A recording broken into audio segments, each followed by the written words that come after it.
isn't it possible for America to be self-sufficient? Of all countries in the world, I get the comparative, but maybe China can do it cheaper, but we can still do it, so why don't we do it? I don't mean to monopolize, just two things. Number one, in the first law of trade, both sides get equally richer. Well, I don't want to make China richer, and they want to take over the world. Yeah. I mean, why would I want to make there's been zero evidence that the more we trade with them, the more Western they get. In fact, it's been the opposite. They become more regressive.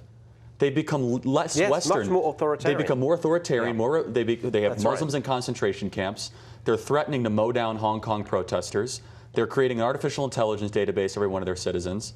So the more we've traded with them, the more they've used that money to then create essentially a social control empire. And so that's the first thing. The second thing, Steve, is what happens sometimes when you put on tariffs? The companies will re-domicile here. So that's what happened with the pickup truck tariff. Mm-hmm. You know where Nissan makes their pickup trucks? In Tennessee. To avoid the 25% tariff, you could just come here and relocate your production. That's fine, exactly. So that's the way that they get away with.